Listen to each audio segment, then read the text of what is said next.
Hello friends, welcome to money మంత్ర. నేను మీ రామకృష్ణ. మన రోజు ఫైనాన్స్ గురించి చాలా టాపిక్స్ మాట్లాడుకుంటాం కదా. ఈరోజు ఇన్వెస్ట్మెంట్ గురించి మనం మంచి టాపిక్ మాట్లాడుకోబోతున్నాం. ఎవరైనా సరే ఇన్వెస్ట్మెంట్స్ ఎందుకు చేస్తారు? ఎందుకు అంటే ఈరోజు ఉన్న ఖర్చులు భవిష్యత్తులో పెరుగుతాయి. సో ఆ భవిష్యత్తులో పెరగబోయే ఖర్చుల కోసం మనం ముందు నుంచే ప్రిపేర్ అవుతాం. దాన్నే ఇన్వెస్ట్మెంట్ అంటాం, అంతే కదా. ఎగ్జాంపుల్కి కిడ్స్ ఎడ్యుకేషన్, ఈ రోజు ఉన్న స్కూల్ ఫీజులు లేదా కాలేజ్ ఫీజులు ఇంకో 10 years తర్వాత 12 years తర్వాత పెరగవచ్చు. ఓకే, ఇన్ఫ్లేషన్ ప్రకారం పెరుగుతున్నాయి. ఈరోజు ఇంటి ఖర్చులన్నీ ఇంకొక 10-15 years తర్వాత వరుసగా పెరుగుకుండా పోతున్నాయి. ఈ ఖర్చులకు ప్రిపేర్ అవ్వడం కోసం, ఈ ఖర్చుల్ని మనం అధిగమించడం కోసం సంపాదిస్తున్నప్పుడే ఇన్వెస్ట్ చేసుకుంటూ పోతాం.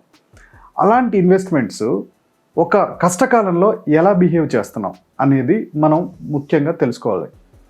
ఇక్కడ మీకు ఒక చిన్న ఎగ్జాంపుల్ చెప్తాను. వెంకట్ అని ఒక సాఫ్ట్వేర్ ఇంజనీర్ ఉన్నారు.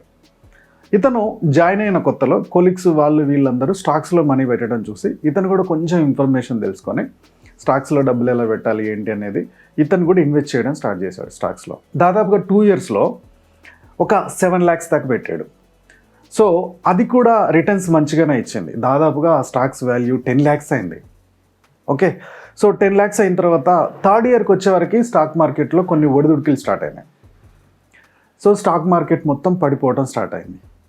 ఈలోపు ఏమైందంటే ఇతని ఏదైతే 10 lakhs ఉందో ఆ అమౌంట్ 8 lakhsకి వచ్చేసింది.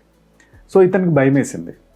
భయం వేసి ఫ్రెండ్స్ని అడిగాడు, ఏం చేస్తున్నారు మీరు అంటే, మార్కెట్ అంతా పడిపోతుందిగా, మేము మనీ అంతా తీసేసాము. ఓకే, ఇతను కూడా మనీ తీసేయడం స్టార్ట్ చేశాడు.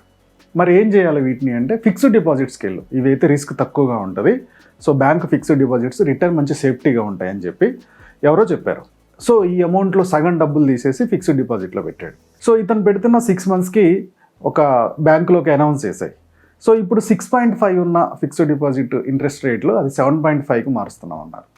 మిగిలిన అమౌంట్ మొత్తం అక్కడే పెట్టేశాడు. సో 1 yearలో మొత్తం ఇతని దగ్గర ఉన్న ఇన్వెస్ట్మెంట్ మొత్తం ఫిక్స్డ్ డిపాజిట్లో పెట్టాడు. సో ఓకే, మనీ సేఫ్గా ఉన్నాయి, రిటర్న్స్ అయితే దాదాపుగా ఇన్ఫ్లేషన్కి సమానంగా వస్తూ ఉన్నాయి. నెక్స్ట్ ఇయర్ 4th yearకి వచ్చేవరకు ఏమైందంటే ఈ స్టాక్ మార్కెట్ రికవర్ అవుతూ వచ్చింది. వితిన్ 1 yearలో ఆ స్టాక్ మార్కెట్ దాదాపుగా 50% హైక్లోకి వెళ్ళిపోయింది. అంటే లాస్ట్ ఇయర్ ఎక్కడైతే పడిందో అక్కడికి వచ్చి దాన్ని దాటి ఇంకో 50% హైలోకి వెళ్ళిపోయింది. సో అప్పుడు అతను ఒక్కసారి క్యాల్కులేట్ చేసుకున్నాడు, ఇప్పుడు కనుక నా స్టాక్స్ అందులోనే ఉండుంటే నాకు ఎంత వచ్చేది అని. సో మామూలుగా 8 lakhs పడిపోయిన అమౌంట్ ఉందిగా, అది 10కి వచ్చింది, 10 నుంచి 15కి వెళ్ళిపోయింది. సో నా అమౌంట్ కనుక అందులో ఉంటే 15 lakhs అయ్యి ఉండేది కదా, ఎంత పని చేశాను, ఎంత మిస్టేక్ చేశాను అని చెప్పి చాలా బాధపడ్డాడు. ఇది వెంకట్ది ఒక్కటే కాదు ప్రాబ్లం, మన మిడిల్ క్లాస్ అందరికి కూడా ఇదే ప్రాబ్లం. మనం ఏదైనా ఒక ఇన్వెస్ట్మెంట్ చేస్తున్నప్పుడు ముఖ్యంగా మొత్తం స్టాక్స్ మీద డిపెండ్ అయ్యాడు అతను. అది ప్రాబ్లం అనేవారికి ఫిక్స్డ్ డిపాజిట్కి వచ్చాడు. సో ఎప్పుడు కూడా మన ఇన్వెస్ట్మెంట్స్ మొత్తం ఒక దాంట్లోనే పెట్టకూడదు. వెంకట్ ఏం చేశారు, అయితే స్టాక్స్కి వెళ్ళిపోయాడు లేదా ఫిక్స్డ్ డిపాజిట్స్కి వెళ్ళిపోయాడు. సో మనం ఎప్పుడు కూడా మన ఫైనాన్షియల్ పోర్ట్ఫోలియోని అన్ని రకాల ఫైనాన్షియల్ ప్రొడక్ట్స్ ఉండేటట్టు చూసుకోవాలి. ఎగ్జాంపుల్కి ఇండియాలో 2 ఇన్వెస్ట్మెంట్స్ ఉంటాయి, ఒకటి ఈక్విటీ, ఇంకొకటి వచ్చి డెప్ట్. ఈక్విటీ అంటే మన షేర్ మార్కెట్, స్టాక్ మార్కెట్లో పెట్టడం, స్టాక్ మ్యూచువల్ ఫండ్స్లో పెట్టడం. డెప్ట్ అంటే మనకి ఫిక్స్డ్ రిటర్న్స్ ఇచ్చేవి, ఫిక్స్డ్ డిపాజిట్స్ అవ్వచ్చు, ఓకే, పీపీఎఫ్ అవ్వచ్చు, లేదా ఏదైనా బాండ్స్ అవ్వచ్చు, ఇవన్నీ కూడా డెప్ట్ మ్యూచువల్ ఫండ్స్. ఓకే, సో అందుకని మన పోర్ట్ఫోలియోలో అన్ని సమానంగా ఉండేట్టు చూసుకోవాలి. ఎగ్జాంపుల్కి వెంకట్ విషయంలో వద్దాం. ఎగ్జాంపుల్కి అతను పెడుతున్నది ఒక 20,000 ఇన్వెస్ట్మెంట్ అనుకుందాం. 20,000లో ఒక 10% ఆర్ 15% స్టాక్స్కి వెళ్ళాలి, ఒక 15% మ్యూచువల్ ఫండ్స్కి వెళ్ళాలి. స్టాక్స్లో ఏంటంటే ఒకే కంపెనీలో పెడతాం, కంపెనీ రిస్క్ అయితే మొత్తం పడిపోతూ ఉంటుంది. అదే మ్యూచువల్ ఫండ్స్లో అయితే సేమ్ అమౌంట్ ఒక 10 కంపెనీలు, 20 కంపెనీలు, 100 కంపెనీలోకి వెళ్తాయి. కాబట్టి సేఫ్టీ కొంచెం బెటర్గా ఉంటుంది. నెక్స్ట్ స్టేజ్లో 3rd స్టేజ్ వచ్చేసి గోల్డ్ ఇన్వెస్ట్మెంట్, 4th స్టేజ్ వచ్చేసి ఫిక్స్డ్ డిపాజిట్స్, అలాగే రిటైర్మెంట్కి అయితే national pension scheme, EPF or PPF ఇలాంటి ప్లాన్ చేసుకోవచ్చు. సో అలానే రియల్ ఎస్టేట్ ఇన్వెస్ట్మెంట్ కూడా యాడ్ చేసుకోవాలి.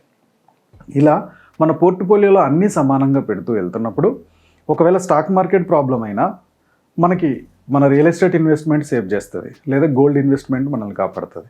సో ఏది మైనస్ అయినా ఏది ప్లస్ అయినా అన్నీ ఒక 5-6 రకాల పోర్ట్ఫోలియో ఇన్వెస్ట్మెంట్స్ ఉన్నాయి కాబట్టి ఇవి మన ఇన్వెస్ట్మెంట్ని ఒకటి ఎక్కువ ఒకటి తక్కువైనా అన్నీ యావరేజ్ చేసుకుంటూ మంచి రిటర్న్స్ ఇవ్వడానికి స్కోప్ ఉంటుంది. కాబట్టి మార్కెట్ పడిపోతున్నప్పుడు డబ్బులు బయటికి తీయడం, మార్కెట్ గెయిన్ అవుతున్నప్పుడు స్టాక్స్లో డబ్బులు పెట్టడం, ఇలాంటి పిచ్చి పనులన్నీ చేయొద్దు.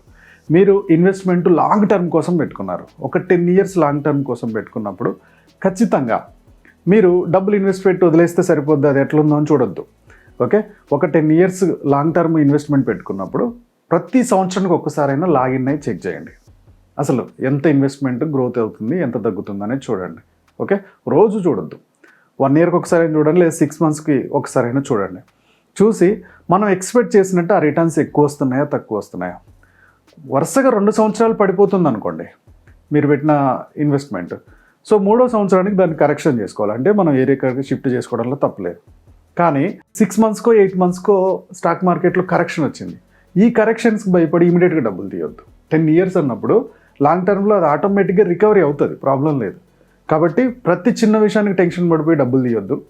ఓకే, జస్ట్ మార్కెట్ పెరుగుతున్నప్పుడు డబ్బులు పెట్టద్దు, కొంచెం అనాలిసిస్ చేసి ఓకే పద్ధతిగా ఇన్వెస్ట్ చేసుకుంటూ వెళ్తే మన పోర్ట్ఫోలియోలో అన్ని రకాల ఇన్వెస్ట్మెంట్స్ ఉంటే మన ఇన్వెస్ట్మెంట్ అనేది సేఫ్టీగా ఉంటుంది. ఓకే ఫ్రెండ్స్, ఈ టాపిక్ మీకు నచ్చింది అనుకుంటున్నాను. నచ్చినట్టయితే లైక్ చేయండి, కామెంట్ చేయండి, షేర్ చేయండి. మా యూట్యూబ్ ఛానల్ చూస్తున్నా మా వ్యూవర్స్, మా సబ్స్క్రైబర్స్ లైఫ్లో ఎప్పుడు కూడా గొప్పగా స్థిరపడాలని కోరుకోవడంలో మా మనీ మంత్రం ముందుంటుంది. Go self made.